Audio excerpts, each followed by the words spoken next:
Prichard, we will begin the press conference.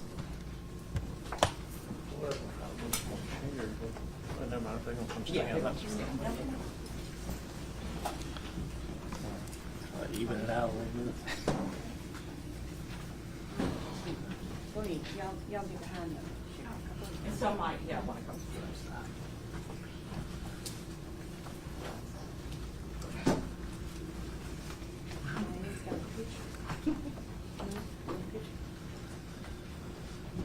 Well, good morning, and thank y'all for coming this morning.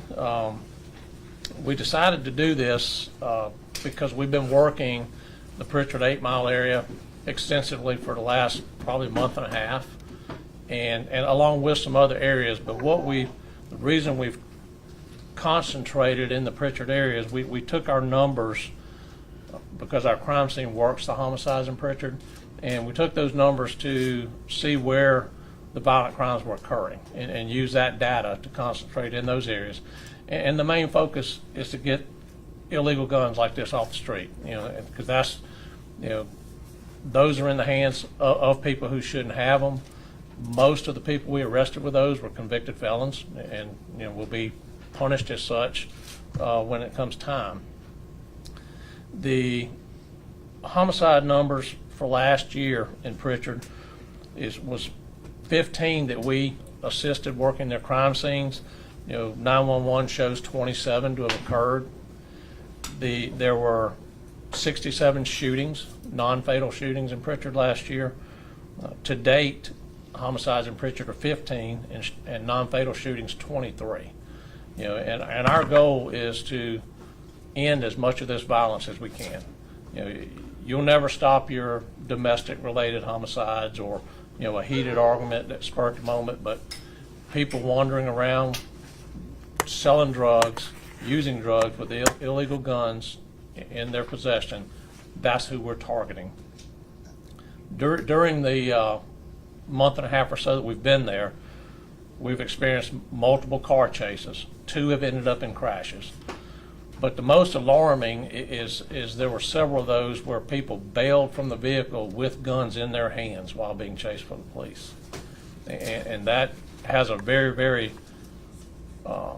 potential for a very bad outcome. And so my message is not only to the citizens that we're there to protect, but to these thugs who choose to put guns in their hands, run from the police, terrorize their community. We're not going to stop. We're there for a sustained campaign. We're working in partnership with Mayor Gardner. He's been a big supporter of ours. He is a former deputy sheriff, and so he sees it from the inside out. And so he's been part of this campaign. And we're there to not only assist the citizens, but to assist Mayor Gardner and his personnel. And unfortunately, this day and time, we're all short on personnel, every agency in and around Mobile County, around the country. And so we're there to help fill some of that void, and we'll be there as long as it's needed. But it won't just be Prichard. We'll be in different areas of the community where the data takes us. But again, we want to put a stop to as much of this as we can. In your packets, you'll see in January, of course, we worked on it well before that, but we developed a special operations division, where it's a 100% proactive division with different units contained within it: narcotics, crime suppression detail, tactical intel. And these guys don't answer calls. They get out there and take care of problems, and that's the people that you'll see out in the community. And they'll be there different times of day, different times of night, on the weekends, and we're trying to keep the bad guys on their toes as well. So, expect to see them out there, and we'll be there as long as y'all need us there. So, any questions before we move on to someone else? Or I'll do questions afterwards. How about that? So, next, anybody want to speak? Good morning. Let me just first say I want to thank the Sheriff Office and Sheriff Paul Birch for the criminal interdiction that is so important throughout the communities, wherever it is, wherever crime is taking place. And so it's so important that that this engagement does take place. Anytime that we can put together law enforcement agencies and work together to combat crime, then that's what we want to do. And that's what's taking place. And so I support this 100% as it relates to the interdiction, the criminal interdiction that's taking place in our community and in any other community that the sheriff office would take on. The sheriff don't need any of us to give him permission. He's proactive in what he's doing. We've had this conversation, and once again, I do support that. I do want to say, though, that it is extremely important when things are occurring throughout communities. It's important not only for the citizens, those who may have been associated, who have information, to be able to come forward and provide such information. That's how crimes are solved, not just from latent fingerprints or other material goods. It takes us, and I'm not talking about street talk, what the street is saying, because the street, I went to the district attorney's office and said the street said this, you're not going to get a warrant for anyone's arrest. You got to have evidence, and that person or those persons must be willing to come forward and share that information as it relates to it. That's what's going to help solve many of these issues. And then for families, I would say this to you. We know our sons and daughters and what's taking place in their lives. And so it is equally important for us to recognize things and address them within our family as well. And so that it does not spread out into communities where things begin to happen. I can't speak of how many retaliatory acts have taken place, and they're going on now. And so it's important when we have information and the families have heard that someone is planning to retaliate, then that should be shared as well, so the appropriate actions can be taken. So once again, I want to just say thanks to the sheriff for the criminal interdiction. I support it 100%, and I stand with him as we move forward to combat crime throughout our community. Thank you.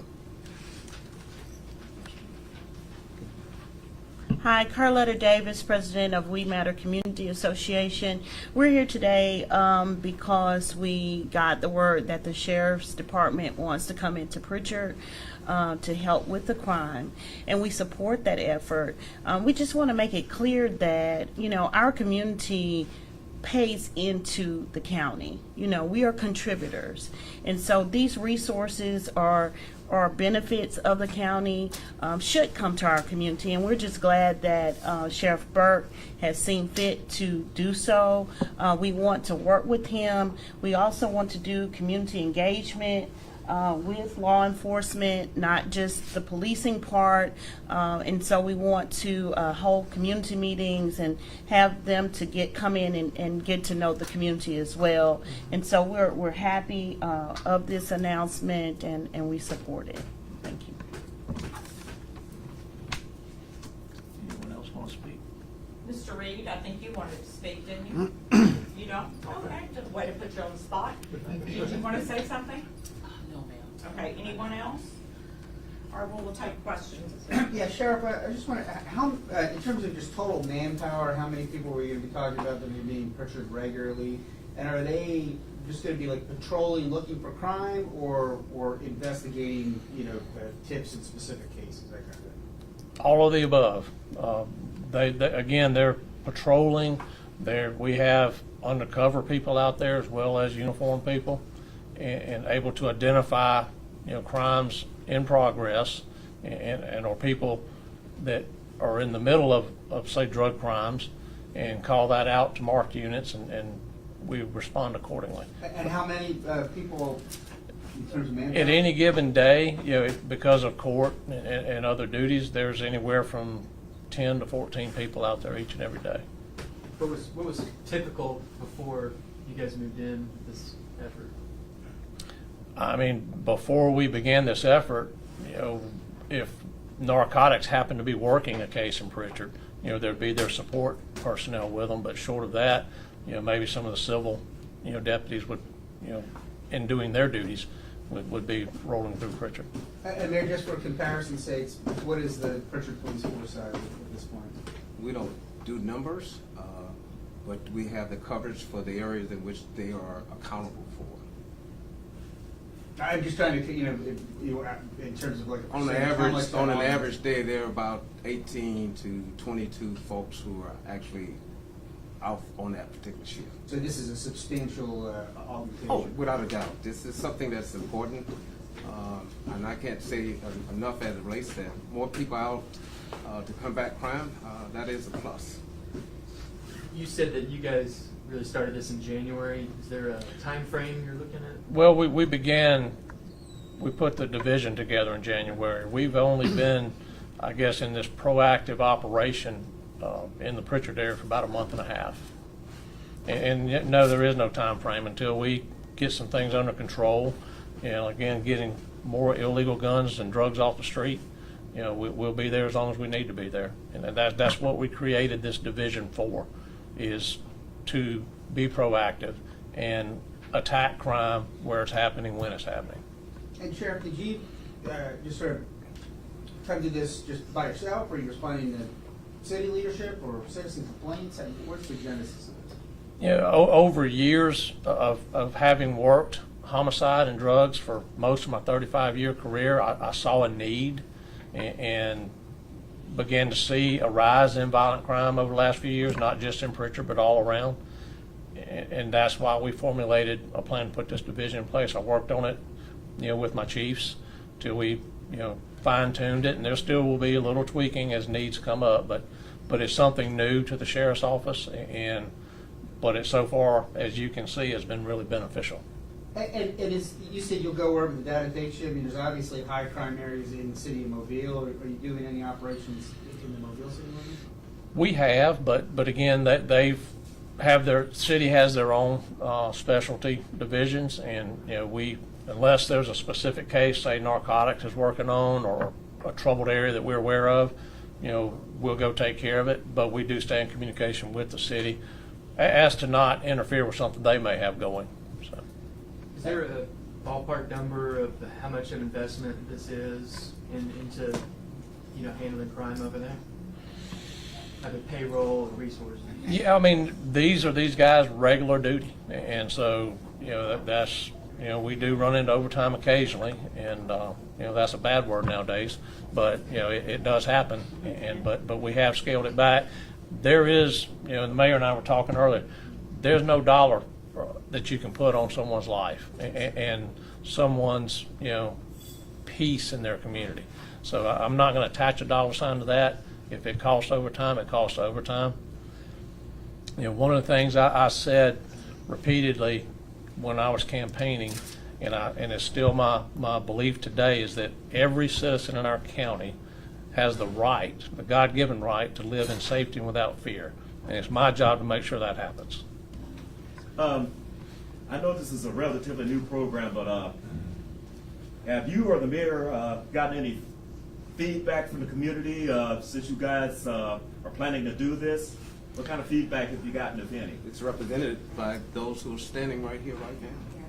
Yeah, we have gotten feedback, and this initiative began because of calls from the community, and they were having issues with the way some things were going, and again, police officers on patrol can't be everywhere, and so the mayor's doing the best he can with the resources he has, but police officers have to respond to calls and answer calls, and can't be all over the place. So our response came as a result from citizens. I'll briefly cite one issue call that we had just a couple weeks ago. A gentleman called about somebody selling crack under his oak tree, and he was tired of seeing it, and he sent in a crime tip, and we had someone in handcuffs with dope, actually 2 people, that same day, and he was shocked that we were able to act that quickly.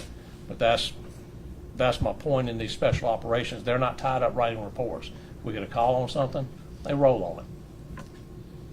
And these are, I guess, police functions you normally associate with an urban police department, not typically associated with sheriff's offices. I was wondering if there's any models across the country that you've looked at where sheriff's offices are doing this kind of work in an urban environment. I have not. This was just, I said, a brainstorm along with my chiefs that we put it together, I saw a need for it. One thing that has changed in the last few years is criminals are transient nowadays. The days of them, as a group, staying in the neighborhoods that they grew up in and staying in a clique, those days are gone. You may have people from Wilmer come in committing crime in Prichard, and vice versa. People from Wilmer committing crimes and I keep saying Wilmer, Sims, coming to Mobile and Prichard. So those boundaries are gone nowadays, and sometimes we're actually surprised when we catch somebody where they actually reside, and are curious why they're in the areas they're in. You guys have said time and time again, if you see something, say something, and oftentimes when I'm at these crime scenes, a lot of people don't want to say anything because they're scared of retaliation, someone finding out that it was them talking and then, they're the next crime. Is there any way that you can, guarantee their protection? Well, I don't want to, there's no way to absolutely guarantee someone's protection, but there are ways to relay that information. You can relay accurate facts anonymously and point us in the direction of someone, who is willing to testify or give a statement. We always, as law enforcement as a whole, try to protect someone who's willing to be a witness. And but there's no absolute way to, with the way things happen nowadays. These guys that we're dealing with have no problems with just riding by, shooting up a house, and not caring who's in the house, and so there's always that fear, and it's a legitimate fear. But that's again why we're out there to try to get some of these illegal guns and those using those guns off the street. One thing I want to praise our judicial system. Presiding Judge Pipes and presiding District Judge Chirigatis have met with law enforcement, and they've revamped the bond schedules to where if you use a gun in a crime, it's a no bond until you see a judge. So, and they've increased the bonds on a lot of the charges such as attempting to elude. And that's another thing I want to stress is these guys who choose to run from the police. That car becomes a deadly weapon, and we're going to act accordingly. And this is some things y'all may see. If someone runs from us, and when it gets, I believe in terminating a chase as soon as we can.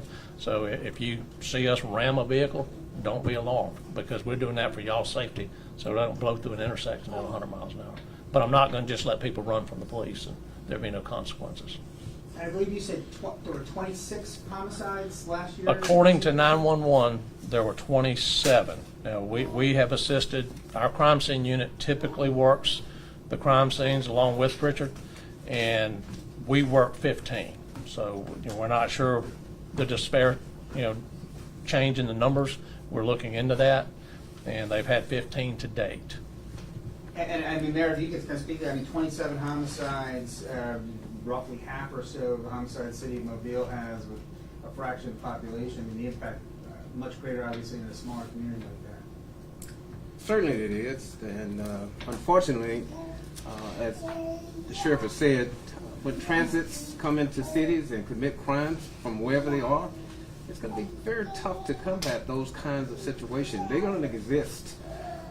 Let's say even those with weapons who have mental issues, those with weapons who don't know how to resolve conflict as relates to those who are on drugs, those who are just menace to the community in general. You're going to find that take place, and as a result of it, a death may pursue from that situation. So that is a large number, without a doubt. I think, though, I don't know if that was the correct numbers, but that is a large number. But nevertheless, one is one too many, right? And in most of these cases, you're going to find that there are people that know each other. These are not folks who are coming into an area who's unfamiliar. An innocent bystander may get shot and killed, but those individuals who are interacting with each other, they know each other. They've experienced some sort of engagement with each other. And as of that conflict results in a murder. And so across the entire communities, you're going to find that these kinds of things are going to take place. But I'm glad that Sheriff is in his criminal interdiction team is doing what he's doing, because being proactive is what's going to make a difference. And so I'm looking forward to continue to work with Sheriff Paul Birch and the Sheriff Office, and I know that it's going to have a true impact on the results of combating crimes and deaths throughout the community. I wanted to say something. I'm a citizen of Prichard. My name is Adrian Jackson. I lost my son February the 5th of this year. It has been unsolved. We have had a lot of unsolved murders in the city of Prichard. I've lived in Prichard for 25 years in the 8 Mile area on Flat Road. And everybody in this room should be concerned with the city of Prichard because every road leads to Mobile, somewhere in Mobile. And all the crimes are coming to our city from Mobile or coming from Mobile back and forth. So everybody needs to be concerned with our city. And thank you again. Thank y'all for coming. And also, every crime that's committed, every murder, it's not always that those people know each other. My son had 2 shooters. He did not know them. And I know he did. And that day when he was murdered, it was only 4 Prichard police officers on duty that day. Even though it's been a year ago, I don't know what it is today, but we do not have the police manpower that we need. We don't have that. We may have it today. We may have 18 officers today, but we didn't a year ago. We didn't when Adrian's son got killed. We did not. When we go to the police station, we cannot get answers. We cannot get nobody to come out and talk with us. We want answers. Even if you just say, well, Ms. Trotter, we're working on it. Say something. Don't just say, well, they're not here. They give you phone numbers to call, nobody answers. We want answers. We want to hear from our mayor, and we want to hear from our police chief. Because, Mr. Mayor, you are our leader. You are the leader of this city, and we look up to you to help us in this time. And it's more than us that's lost our children in your city. That's right. We want to hear from you. And you have, and you will continue to hear from me, and you and I will certainly have a conversation as well. And I won't make it to the entire group, but you and I need to have a We conversation. do. Yes. We really do, because I went 30 days straight to talk to you, and I could not. Yeah. You and your chief. Well, I don't, 30 days. I don't know anything about that. I'm quite sure you but don't. again, That's the again, problem. I don't want to do this in here like we are now, but there's some things that you are well aware of. Some things. And you know what those things are, but I Yes. just think they should be done in a And different another light. thing, I don't care what your child has done. A murder is a murder. A crime is a crime. I had a detective tell me, well, what is the street saying? I'm not here wanting to get my information from the street. I want to talk to Detective Martin himself, who's working the case. Mm-hmm. And myself, I also had a Detective Martin, had me and my family running, being investigators ourselves. Right. And me as well. Me as well. My children haven't killed anybody. They have not shot never. So whatever I know, they have not committed a murder, a crime. I know that. So what reason were they shot down and gunned down in the street? And I as don't care mothers, what they did. as parents and a spouse, we have to put our life in jeopardy to go out to find out what happened. Information. I have also gave information, and my daughter's life has been on the line because we were communicating for a detective, and I brought it to the mayor's attention. I had a meeting with the mayor. So that is correct. Which is why we say, as the community association, and I want to reiterate this point, that Sheriff Birch, you're coming in, Mayor Gardner, we want a relationship with police officers and with the police community. So we appreciate you coming in and doing your job, but we also want a relationship so that the citizens can feel comfortable in knowing that they can come to you with tips and whatever, and that you're going to handle it, and they know you and the people that are policing. We don't want a police state. And nor do I. Right. So, but we, that relationship is very important. So we stand ready to forge that relationship so that these crimes can be solved and prevented. Absolutely. And when you have crime in a city, we can't grow as a city. Right. I mean, with businesses or people moving into our city, we can't grow because of crime. Right. Well, again, thank y'all all for coming. Like I said, if you want to say something, go right ahead. I'm sorry. My situation is, my son was killed December the 26th, the day after Christmas, 2021. He met a guy, he had posted a cell phone on Marketplace, and he met someone, and they killed my baby. I don't know what transpired, I don't know, but I know that my son is deceased. And I know somebody saw something, nobody won't say anything. And the thing about it, it happened right there on 45 in Bear Falk. And it's just been something, it has literally changed my life. And I need it resolved so I can have closure. My entire family don't have closure. I didn't even want to say nothing today because it breaks me so bad. I'm just totally different in life, y'all, because of this. And it's just, so for as him, you know, knowing that, I'm not trying to tab Prichard and all that kind of stuff, but about him knowing, no. He simply went up there to sell them a cell phone, and they killed my baby. Can get in touch with the detectives that are working on it. Yeah, they don't answer the phone for me anymore. You know, I leave messages. They don't, you know, it's just when we find out something, we'll call you. You get tired of that. So I just been trusting God and keeping on and keep going, because I know that I will get justice regardless. You know, my faith is not in Prichard. I'm just being honest. My faith is in God, and if He have to work through Prichard to find out, or whomever to find out who killed my son, then I want that.